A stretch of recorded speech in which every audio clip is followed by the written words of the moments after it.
Hello, good So, afternoon. Nikhil sir, kindly start the session. Okay, thank you very much. Thank you, sir. So, good afternoon to everyone. I hope am I audible? Yes, sir, you are audible.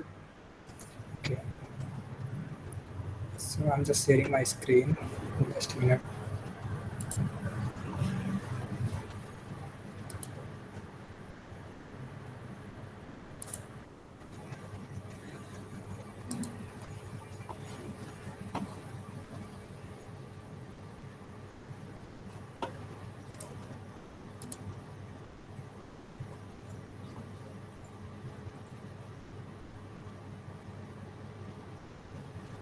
So now my screen is visible to everyone.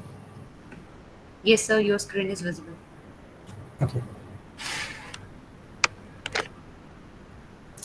So today's hands-on on deployment of AI in clinical workflows. Okay. So I'm using the Google Colab for this hands-on. So you all are can use Google Colab and okay. So first of all, I'll discuss about AI and what is AI. So initially, we are increasingly looking to successfully integrate AI into projects and applications. And to tackle AI, we start with to understand what is AI and how it fit into their current workflows, and which might not be as straightforward as it seems. And when we simple search on Google that what is AI, we got millions of results on Google with the varying of technical and relevant informations. So what is AI? So most of the focus on AI leans heavily on AI model, which drive us to quickly dive into a modeling aspect of AI. AI is not just modeling, but rather a complete set of steps that includes data preparation, modeling, and simulation and test and deployment. So here you can see a picture that so AI workflow in four steps. So first is the data preparation, then AI modeling, simulation and test and deployment. So the important sites to consider before understanding the complete workflow is most often AI is only a simple piece of a larger system, and it needs to work currently in all scenarios with all other working parts of the end products, including other sensors like algorithms such as control, signal processing, and sensor fusions. Okay, so now we see and try to understand how each step plays its own critical role in successfully implementing AI into a project. So the first step is data preparation. Okay, so data preparation is the most important step in the AI workflow. Without robust and accurate data as input to train a model, projects are more likely to fail. If we give the model bad data, we will not get insightful results and will likely spend many hours trying to figure out why the model is not working. So to train a model, you should begin with plain label data as much as you can gather. This may also be the one of the most time-consuming steps of the workflow. When a model do not work as expected, many often focus on how to make the model better through clean parameters, fine-tuning the model, and multiple training iterations. However, we would be better served and focusing on the input data, pre-processing and ensuring correct labeling of the data being fed into a model to ensure that the data can be understood by the model. So then if I'm talking about AI modeling, so once the data is clean and probably labeled, it's time to move on the modeling stage of the workflow, which is where data is used as input and the model learns from the data. The goal of successful modeling stage is creating a robust, accurate model that can make intelligent decisions based on the data. This is also where deep learning, machine learning, or a combination of deep learning and machine learning comes into our workflows. And at this stage, regardless of deciding between the deep learning or you can say neural network or machine learning model like SVM, decision tree, etc., it is important to have direct access to many algorithms used for AI workflows, such as classification, prediction, and regressions.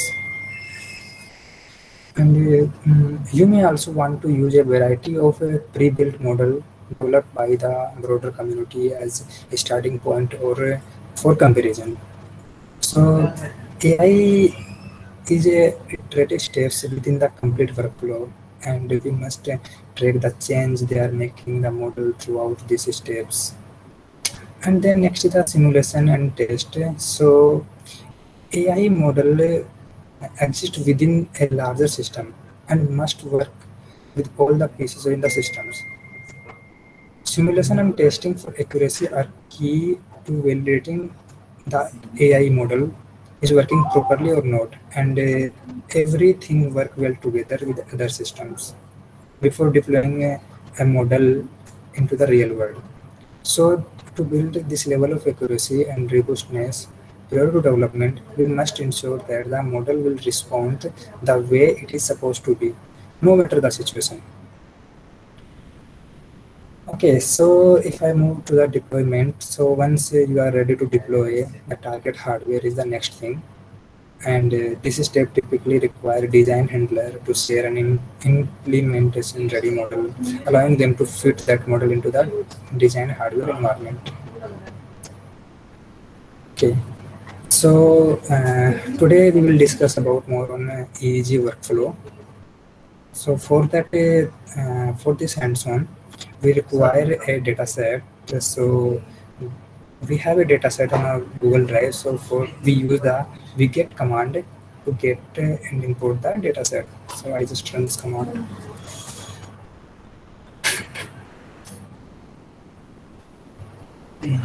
Okay, so the data set is loaded to this notebook. Okay, so if I'm talking about a EEG workflow, so there is a two things comes in my mind. One is the without deep learning, and today we have deep learning also, so we can do the EEG workflow with the deep learning also. So in the without deep learning, what will we do? Initially, we collect the EEG signals from some hardware or some devices, and that raw data we will do the some kind of pre-processing, and then we extract the features that we require. Then we use some classifications problem, and then classification, and then at the end, by using the classification, we will find out. Our system will find out that the person is like here we have taken the example is a alcoholic or non-alcoholic. So we are using this data set. We are just find out that the person is alcoholic or a is in under control kind of.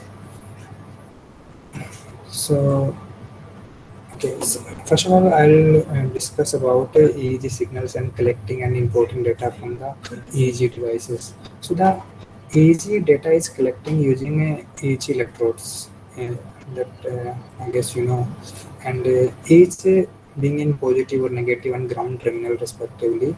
And in the our scalp EEG, the data is collecting by placing electrodes on the scalp with a conductive gel or a paste. Since the signal measure in the unit of microvolts, so we will use some amplifier or some amplifying circuit to reboost the signals. So at the end, we collect the EEG signals. Then after collecting the signals, we will pre-process the EEG data. So pre-processing is the procedure to transforming the raw data into a format that is more suitable for further analysis and interpretable for the user. In the case of easy data, pre-processing usually sorry usually refer to removing noise from the data to get closer to the true neural signals. Because when we are collecting the easy data, na, so we also collect the noise signals also. Okay. And why pre-processing necessary? So there are several reasons why pre-processing is necessary for the easy data. First of all, the signal that are picked up from the scalp are not necessarily an accurate representation of the signal that we require and that we want from the brain. And as the special information get lost, secondly, easy data tends to contain a lot of noise which can absorb weaker EEG signals, and artifacts such as blinking or a muscle movement can contaminate the data and disorder the pictures. So finally, we want to separate that kind of relevant neural signals from the random neural activity that occur during the EEG recording. Okay, so for that, we need to remove some such kind of bad channels, because when we are collecting the EEG data, na, then we use some channels. So sometimes some channels react as a bad channels or interpolation. So okay, what is the bad channels? So sometimes EEG data will contain bad channel that do not provide accurate information, and it is important to remove those kind of analysis and that those kind of channels, because keeping that data will affect further analysis. And there is a few reasons why channel might be excluded. So the channel is malfunctioning for some reason, maybe, and maybe the electrode was improperly placed, or did not have any contact to the scalp, or sometime two or more channel were breached, or sometime the electrode got saturated. So that's the reason. Okay. So then after this pre-processing, we use some feature extraction method. We extract the feature that we require, and this thing we will discuss later. And then we will use some classification algorithm to identify the uh, result, or so the second one is the EEG workflow with the deep learning. So the when I use the deep learning, so first we get the EEG signals, then we can use the algorithm. So here I'm showing here that there is a two algorithm we are using, two options. The first one is the we can extract the feature by using any algorithm, like here you can see pitch principal component analysis, and once you collect the feature, then you can apply the neural network. So we can do the classification by using artificial neural network, and we can identify that the person is alcoholic or control. Secondly, you can directly implement the those EEG signals data, and then do the classification by using some uh, long short long short term memories. Then you can identify that it's a alcoholic or control. So this is the basics brief about the EEG workflow. Okay, now I'm discussing about the data set that we are using in today's hands-on session. So we are using the EEG alcoholic data set that contain the two groups. So one is the alcoholic and second is the non-alcoholic. So you can say control group. Okay. So in this data set, and that contains measurement of 64 electrodes placed on the any user or subject's scalp, where which is sample at 256 hertz for a second. So here are two groups for subject alcoholic and control. In both groups, there are 10 subjects, and each subject completed 10 trials. And the 64 electrodes were placed on the subject scalp to measure the electrical activity of the brain. The response value were sampled at 256 Hz for a second, and each subject was exposed to either a single stimulus or a two stimuli. When two stimuli were shown, so they were presented in either a matched condition where S1 or matched condition where S1 were identical to the S2, or there is one more condition, that is a non-matched condition where S1 is different from S2. So this is in our data set, this kind of information. Okay, so now moving further, so we are using some libraries that let you know. So we are using NumPy as NP. So NumPy we are using for numerical. This is a numerical library, and Pandas for data analysis. And then we are using the sklearn model selection for this is for and test trend splitter. So this is using for to split our data set into the test and trend. And again, sklearn is for classification, report, and accuracy. We are using this also, and we are using the random forest classifier. This is the machine learning library. Okay, and we are using random dot seed for generating any process from at random position to generate. So I'll run this one. Here we are importing TensorFlow as a div here. So for check that which version we are using here. So we have 2.6 TensorFlow version. So now I'm just importing the EEG data by using the read command.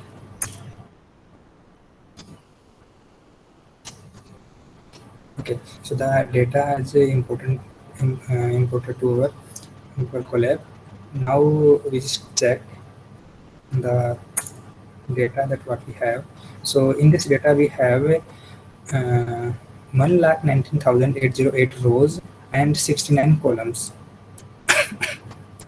Okay, so okay, let's just see that what is in the columns. So I'm just using easydata.column. So here are the EEG dataset columns. That is a subject identifier, time, and these are the electrode data, electrode positions. And again, in the end, you can see that matching condition S1 object matching condition S2 and matching condition S2 non-match. That initially I told you that in this data set we have two condition S1 and S2. S1 matched with S2 or S1 matched with not matched with S2. Okay, so once now I'm just printing the dataset.head. So you can see the top 4 rows of the dataset in which you can see this is a subject identifier. So here you can see A, C, C. A stands for alcoholic and C stands for control subject. And this is the time, and here this is the electrode position and the sensor positions and sensors name. So in this data set, we have a trial number of sensor position, sample number, sensor value, subject identifier, matching condition, channel name, like, and the trial number, sensor positions, and along with this matching condition, a single object S1 or object 2 shown in a matching condition, and the object 2 shown in a non-matching condition. This is at the end. This is you can see here. Okay, so now moving further, this is the ML and DL framework.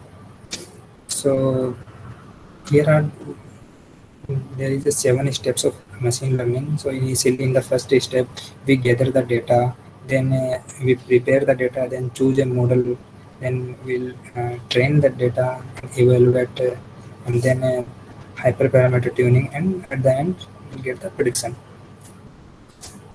Okay, so next move ahead. So first of all, what will we do, we have a data set. Okay, here you can see, and we have around 1,19,000 rows in our data set.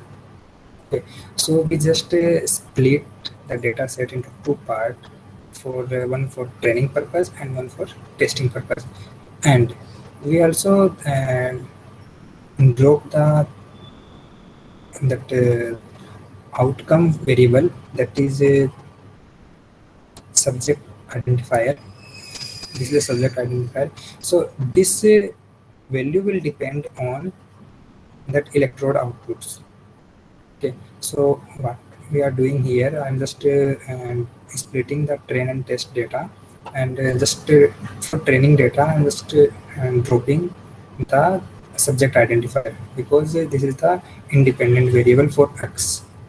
Okay, and selecting this variable for making this variable as a Y, because this is the dependent on X value, and using random state equal to seed. So this is the value we have already defined, is the 1 2 3. So for the splitting the data into two parts, the split will start from the position of 1 2 3, or any random number you can give. Okay, then you can just check the number of trains set, how much rows in the training set and how much rows in the testing set. So then here test size is a 0.3. It means that we are using testing data around 30%, and 70% data is for training purpose. So here you can see around 83,000 rows are using for training the data model, and around 35,000 rows will use for testing. Okay. So now we will use the classify row easy data. So initially we will do the without pre-processing or feature extraction. We just use a random forest classification method initially. Then we'll go for with pre-processing. Then we will go for deep learning. Okay. So here we are using the random forest classifier. So we are just creating a classification model, CLF, and using the predefined library random forest classifier, and eliminator size is the 10. Eliminator is the number of decision trees that we are using here. So in this now I'm using 10 decision tree to make the decision in random forest classifier, and then we'll train the model, and we will fit the model using. So here I have defined classification dot fit xtrain and ytrain. So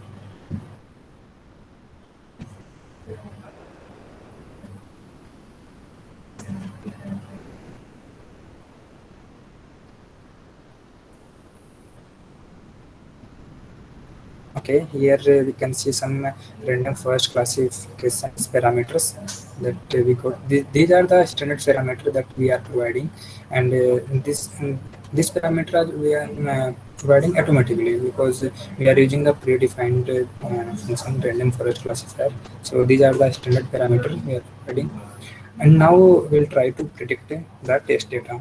So for predict, we are using classification.predict and xtest that we have already split clear. So y predict equal to clf.predict xtest, and then we will print the classification report also, and classification report with y test and y predict. What is the actual data and what is the predicted value? We both will print, and also we will print there the accuracy of y test and y predicted. We compare this thing, because we have already in our test data set we have already the output, and we are predicting from y predict. So we will compare and we will get the accuracy. So when I run this, okay, so here you can see the classification report. So You can see here the accuracy score is the 92%. We'll get the accuracy of 0.92. And here you can see the precision for alcoholic is the 0.90, and for control it is the 0.93. Okay, so what is the precision and what is the recall? So precision and recall are performance metrics actually. Precision, also called positive predictive value, is the fraction of relevant instance among the retrieved instance. While recall, you can say recall is also known as the sensitivity, is the fraction of relevant instance and that were retrieved. Both precision and recall are therefore based on relevance. In other words, precision quantifies the number of positive class prediction that actually belong to the positive class, and recall quantify the number of positive class prediction made out of the all positive examples in the data set. Okay, and F1 score is the weighted average of precision and recall.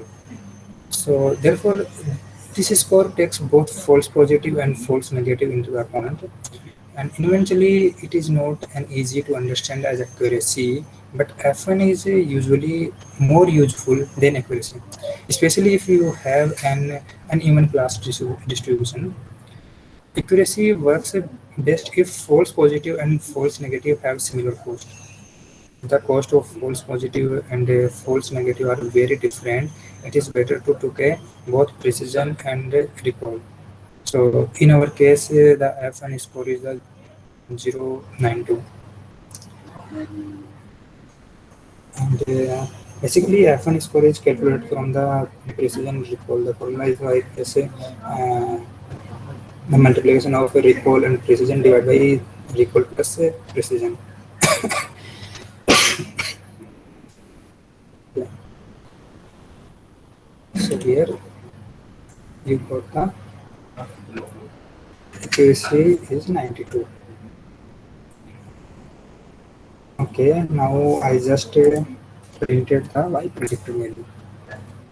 So this is the array that we have predicted here, and this is the test value. You can, if you want to check, then you can use y test.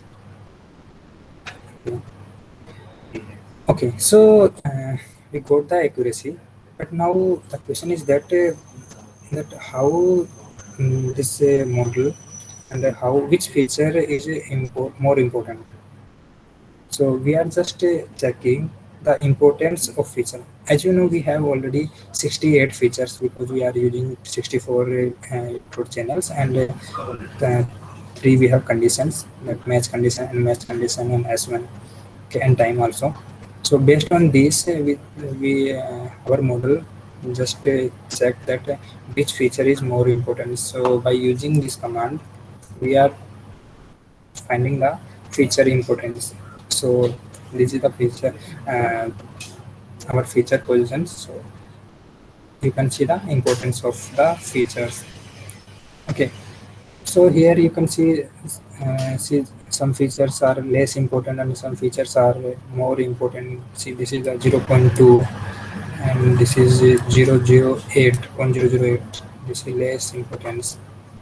Okay, so what will I do? I just print this into a graphical form. Okay, so I'll choose uh, four feature, top four feature. I just print the top four feature that is more important for our model. So here you can see the feature number 35 is the most important feature.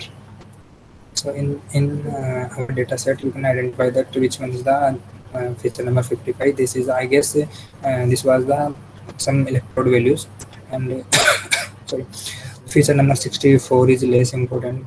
Then these are the four important feature that is used to predict that output. Okay, so This is all about machine learning, or this is all about without deep learning. We are using simple classification model, that is a random forest. And now let's in very simple pre-processing. And now we will use pre-processing to check that again. So the very simple pre-processing we are using here, that is a scaling. Okay. So we will use standard scaling, which simply means transforming the data to have zero mean and unit variance. Fortunately, scikit-learn can do this in one line. So we are using sklearn library here. So in this, you can see we are using sklearn pipeline and okay. So sklearn pipeline are a tool to simplify this process, and sklearn has several key benefits. They make your workflow much easier to read and understand. They enforce the implementation and order of steps in our project. And this make pipeline we are using here, make pipeline function is a utility function that is a shorthand for constructing pipeline. It takes a variable number of estimate and return a pipeline by filling the name automatically. Okay, then we'll use sklearn pre-processing, and we'll use standard scalar. But standard scalar that I already uh, told you that this is used for to have data zero means and unit variance. Okay, so here we just provide the standard scalar. With initially we just scale our raw data, and then we provide to the make pipeline to the pipeline by using the make pipeline function. So, but in the pipeline you can understand that the output of a single instance will use for the different task, different at a different instance. So in the pipeline pipe, we are giving the standard scalar, and this will give the output to random forest classifier. Okay, then we will fit our model again, and we will check the score of this pipeline. So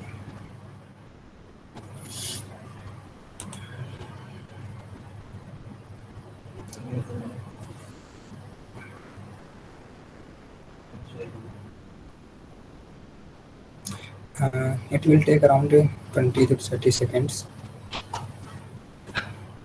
So here we are scaling the training data. Then we are calculating the score by using the testing data.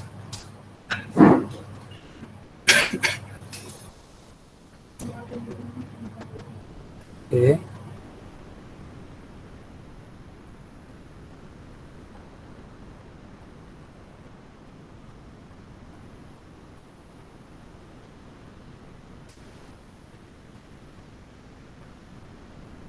So guys, if you have any doubt, anytime you can ask to me. You can interrupt me anytime. I think it is taking time. Okay. So, wait for 10 more seconds. 10 more seconds.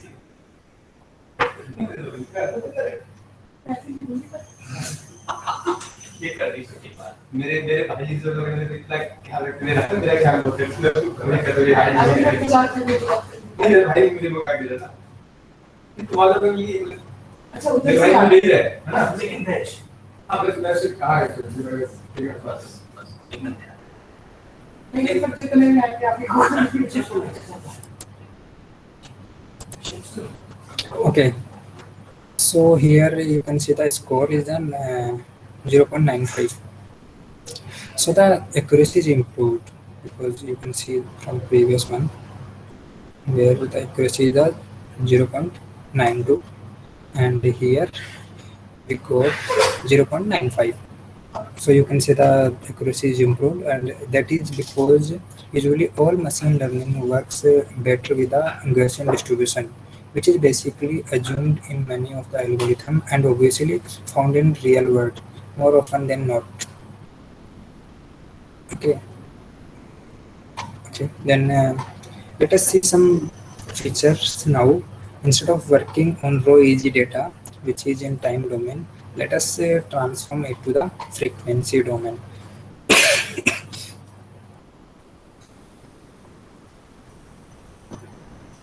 Okay, so the thing is that in the time domain, we have in frequency, so we have more information in frequency as compared to the time. Okay, so now we will just convert the signal into time to frequency domain by using some transfer function. Here we will use the Fourier transform function, and video, video. Here, brain signals are composed of many signals. Since the brain is doing so many things simultaneously, when we collect the easy data and getting collected from one task, the brain is actually helping you breathe, keeping you alive, or at the same time, like what is like suppose whenever you are collecting the easy data, so at the same time we are doing other activity also, so the neurons also run as per their activities. So, but for us, we don't care about you are doing other activity or you are just breathing or not, kind of thing. So we just need the data corresponding to the task that you are performing, so that we can train the classifier. Okay, so converting the data to frequency domain make it possible to decompose the signal into the different parts. How the great fast Fourier transform. So what can you do with the decomposition? You can get rid of the noise. So see, if I'm talking about noise, so most of the time noise is having in the high frequency. Noise is having high frequency. So what can we do? We just remove the high frequency data. So by removing the high frequency data, you just remove the noise. Okay. So right now we use and we are just extracting the feature. In this feature we will use to call power spectrum. The signal, which simply means computing the power for all the different frequencies, and it is usually very helpful. So here we will calculate the power spectrum of the raw easy data. Okay, so for that we will convert our raw easy data time domain to frequency domain. That we will do here actually. So we are defining a function spectrum, in which we are providing a vector input, and we are using a predefined FFT functions that we can do here. So we are just converting the time domain to frequency domain, and now we will calculate the power. So this is the ABS HP power 2. So this function is used for the calculate the absolute value element wise. Okay.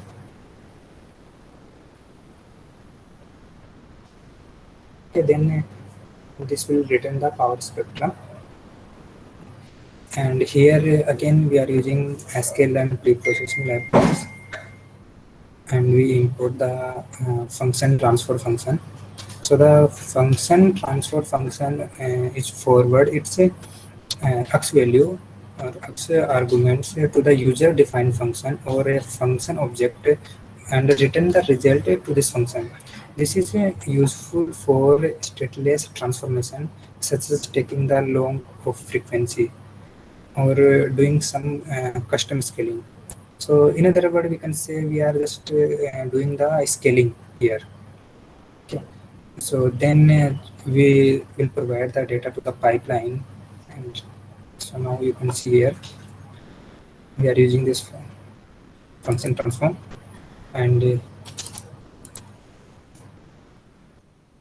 Okay, and we are transferring the function. We are giving the spectrum value, that is the power spectrum, from calculating from here, and then we are again making a pipeline. So in the pipeline, we are giving the standard scalar data, and then transforming, converting it to time to frequency, and then providing the data to the random forest classifier. Again, we are fitting our model for training data and then calculating the scores that we did earlier, same thing. Here we are using this thing for frequency, and in frequency domain, by using some pre-processing, we have calculated some, we have extract the feature, that is the power spectrum.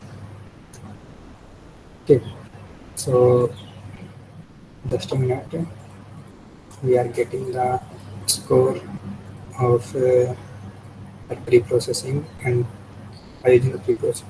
So here you can guess the result may be improved or may not be, but the motivation of using this function here is just to try to understand you that how we can do pre-processing and how we can extract the feature by using pre-processing, what feature we require.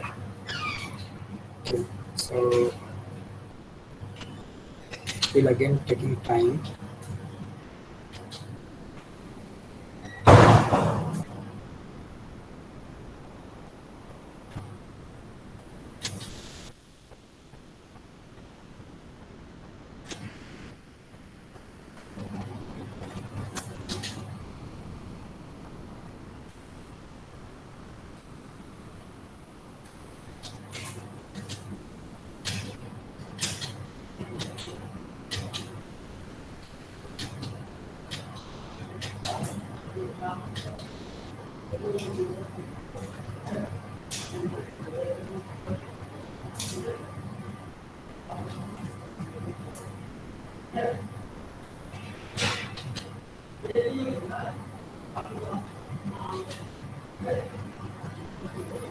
Okay, here you can see the score is 8.83, and this is not the improved score, because already we got here 0.95 by using scaling pre-processing in time domain, and by using simple classifier we got 0.92 accuracy, and here we get 0.83. So the accuracy didn't improve here. So actually the purpose of demonstration, we keep it as simple as possible. Right now the frequency domain signal contains every frequency, and that is something not desirable. As mentioned above, and as an advantage of doing the Fourier transform is getting rid of the noise. How to identify noise? Usually sorry, usually the noise has very high frequency, so we simply transform the data to the frequency domain, and however did not do any further processing, which will actually be beneficial for us, but that would be out of the scope for such a short lecture. Okay, so it will take a long time. So, but we hope you get an idea of how this classification pipeline of TEG works. And you can practice it on your own, and you can try to like use some other features, and you can get that improved accuracy. Okay, so this is all about by using the pre-processing. Now we will use the deep learning on on this data set. So then calculate the results. So when we switch to the deep learning, so you know about deep learning, we just give the data to this deep learning. There were some hidden layer in deep learning, that there is many algorithm, they extract the features, and then they will provide the accurate output. Okay. So Okay, let's start with the deep learning. So here we have already checked the shape of training data. So here you can see that we have 83,865 rows in our training data set. Earlier we have checked this one. See, we have split our data into two parts. So 83,000 rows for training and 35,000 for the test data set. Okay, same again we have checked here. Okay, now we are building a deep learning model. So here we are using a sequential model, TensorFlow Keras model, and sequential model we are using here, and we are using some flattened layers, dense layer. So initially we have the input of 64. We have 68 features. So in the first layer, see, this is the layers. These are the layers in the deep learning. So initially we are giving the all inputs to the first layer flattened layers. These are the 68 inputs. Okay, then we are using the dense layer in which we are having 64 neurons and using the ReLU activation function. And again we are making one more layer in which having 32 inputs and using the ReLU activation function, and then the final dense layer in which output is the single neuron. We are using only the single neuron that will give the output whether it is 0 or whether it is 1, and we are using the sigmoid activation function. Okay. So what is the activation function? We will discuss about activation function later regarding ReLU and sigmoid. Both we'll discuss about it. And here this is our deep learning model.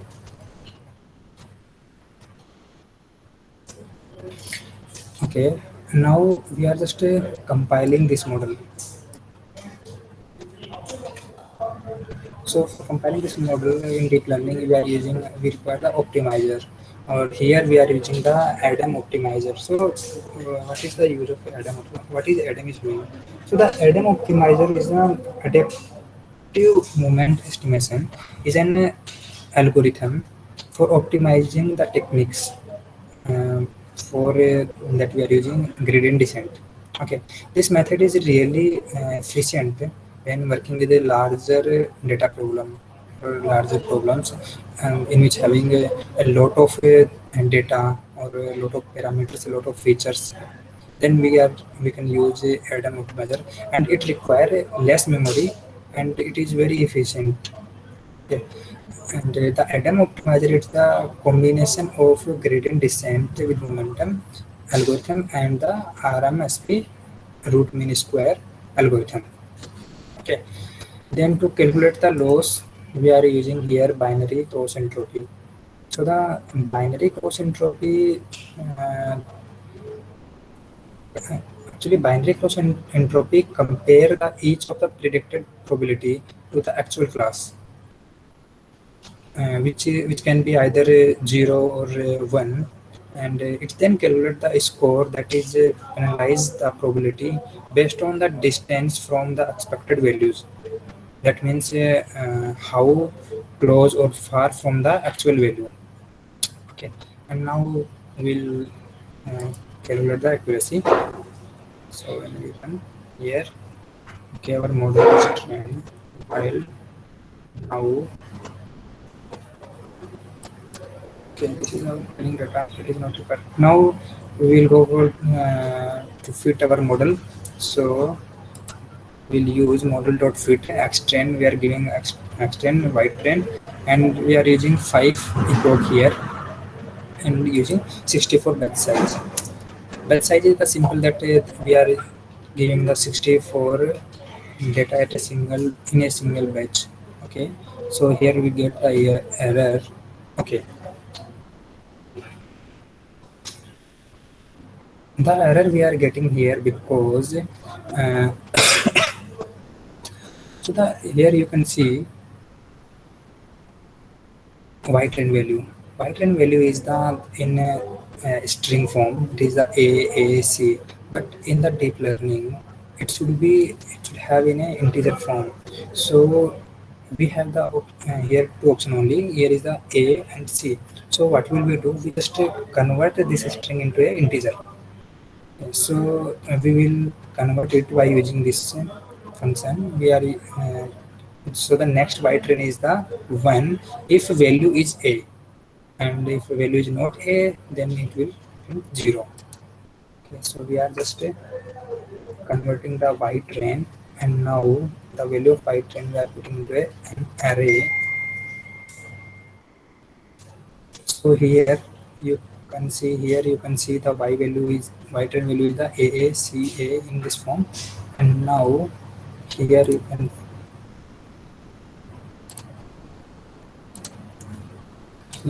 can see byte train the form that is 100. So again we will run the same command, model.fit xtrain ytrain epochs and batch size. So you can use 5 epochs here or 10 epochs here. So I'm using here 10 epochs. When I run this command, so here you can see we get the around 0.8 accuracy in our first epoch. Accuracy is improving, and okay, and after the 10 epochs,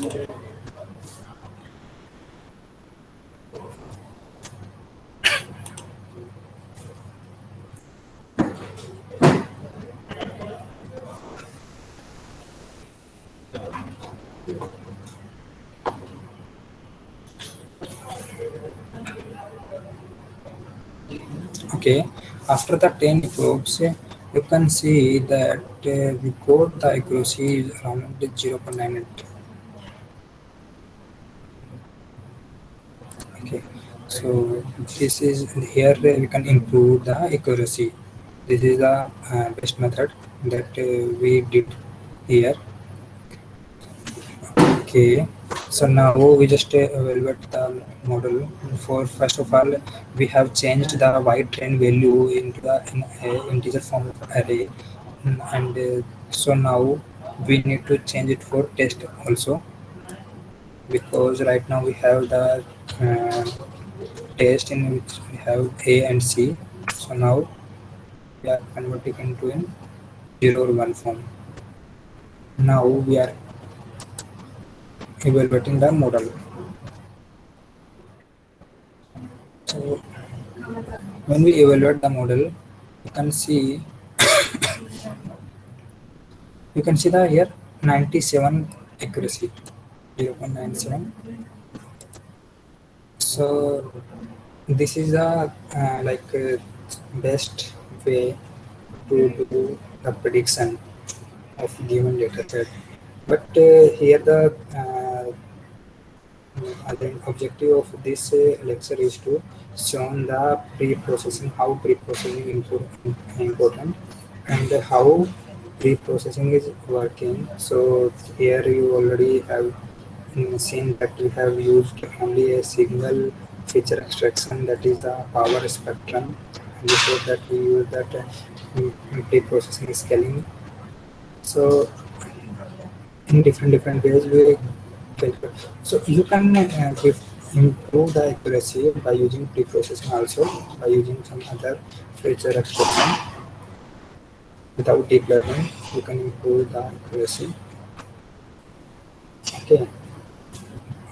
Okay, so here are some common doubts that we usually found. Then that is what is the EEG pipeline, and what is the difference between feature selection and feature abstraction. So here you can see the EEG pipeline. Initially, we got the signals from some hardware, that is the EEG signal, and then we will pre-process that signal to remove that noise or any. Here you can see the eye movement, blinking, or any other things. During the pre-processing, we just try to remove and we try to extract the feature. Then we will do the signal decomposition. There is some method here. Some by using this you can decompose the signal. So here extension of the signal by mirroring by using the fast Fourier transform that we did today, and segment Fourier transformation spectral boundaries detection using local minimum local maxima. Okay, so this kind of things we can do. Then we extract subbands. Then we will extract a feature. So for extraction the feature, we have again mean, standard deviation, variance, skewness. These kind of things we have. So by using these functions, by using these method, we can extract the feature. Then we need to select the feature. So for feature selection, again we can use mean, standard deviation, that kind of things, and we can implement this thing on our training data as well as testing data, and at the end we just classify by using algorithms that we have LSSVM, SVM, and BKN. These these are the classifications algorithm that we can use. Or here we are using that alcoholic or non-alcoholic person. So we just you can get output in this form 0 or 1. Like you can say 1 is for alcoholic and 0 is for non-alcoholic, or you can say control. So this is the easy pipeline that we did today. And if I'm talking about the difference between feature extraction and feature selection. So the feature selection is the process of choosing pieces of features from the feature pool, and this help in simplification, regulation, and shortening training time. This can be done by with various technique like linear regression or decision tree you can use. And the feature extraction is the process of converting the raw data into some other data type. And with which the algorithm works, it's called feature extraction. So for today, we extract the feature, we just convert the data into time to frequency domain. Okay. And then we calculate the power spectrum kind of things. So feature extraction create a new smaller set of features that capture most of the useful information in the data. The main difference between the feature selection and feature extraction. So the feature selection keeps a subset of original feature, while feature extraction create a new one. Okay, feature extraction is getting useful features from existing data, and feature selection choosing a subset of the original pool of features. Okay, this is all about EEG pipeline. And one more doubt, generally people ask that the use of a activation function. What is the activation function, and what is the actual use? So here you can see we have used the activation function ReLU. Okay, so the activation function is the function that is added into a artificial neural network or a neural network or deep learning in order to help the network learn complex pattern in the data, and comparing with the neuron-based model that is our brain. And the activation function is at the end of deciding what is to be fired to the next neuron. So that is exactly that is what when activation function with we are using activation function with ANN also as well, artificial neural network, and it takes in the output signal from the previous cell. Okay, from previous neuron, previous cell of neurons, and convert it into the some form that can be taken as the input of next cell. Okay, so here you can see. So see here you can see there is a linear boundaries in this. You can see the non-linear boundary. So when we collect the information from last sale. So based on that information, the activation function just compare the output of last sale and provide the desired output the next sale. Okay. There are just some type of activation function where we are using ReLU. So ReLU is the rectified linear activation function actually.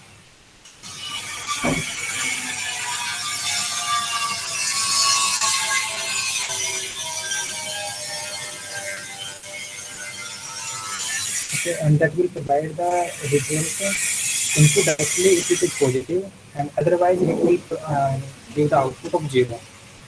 And it will become the default activation function for many types of neural networks, because when a model gets used, it is easier to train and achieve better performance. Then that will is a must use activation function. And usually today in the world, value is the most used activation function, and its range is from starting from 0 to infinite. Okay. And the second one is the sigmoid activation function. So sigmoid activation function curve looks like the S shape. It is used for the basic neural network implementation. If we want to have a classifier to solve a problem with more than one right answer, the sigmoid function is the right choice actually. We should apply this function for each element of the row output differently. In the return, the value of the second function is mostly in the range of from -1 to +1, or you can say 0 to 1.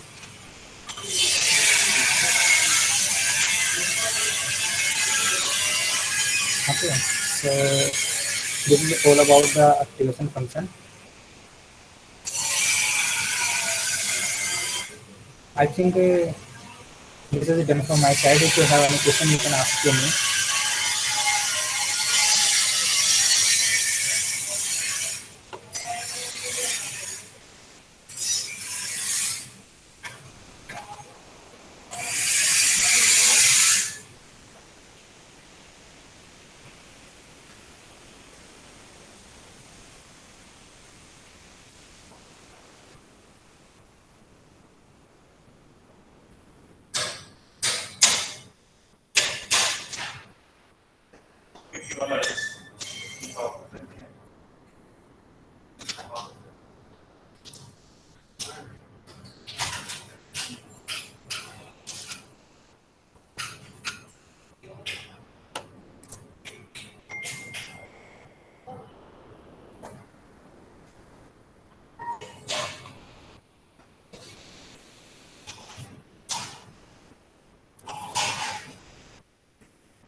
So is there any doubt from the participant side?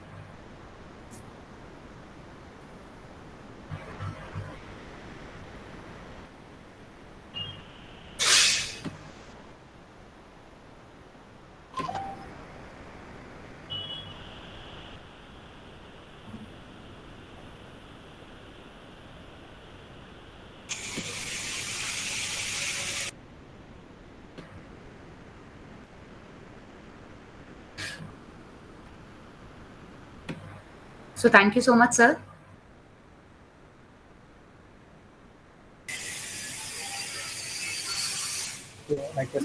Thank you so much, sir, for conducting such a wonderful hands-on experience. And I think the participants must have gotten enough experience, like hands-on exposure on this EEG data, like how EEG data can be used in clinical scenarios. So there is some disturbance. So thank you so much, Nikhil sir, for conducting such a wonderful hands-on experience. So I hope the participants must have gotten enough practical exposure on EEG data. So it will be very useful for us. Thank you so much. Thank you, sir. Thank you very much, ma'am. And if any participant have any question, any doubt, they can write to us. Yeah. I would like to request participants to ask any question to sir. Is there any queries from participant side?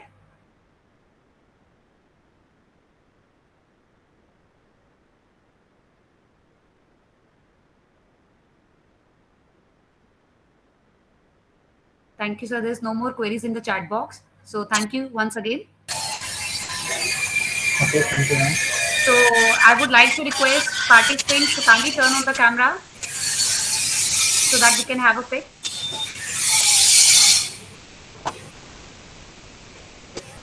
Should I turn off my screen sharing? Yes, sir.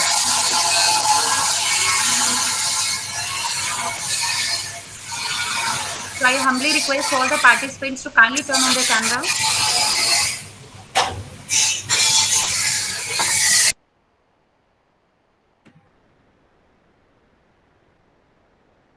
So thank you, everyone. So we are ending the session here. So now we will join our next session by tomorrow morning at 10 a.m. Thank you, everyone. Thank you. Thank you so much, sir. Thank you. Thanks to everyone.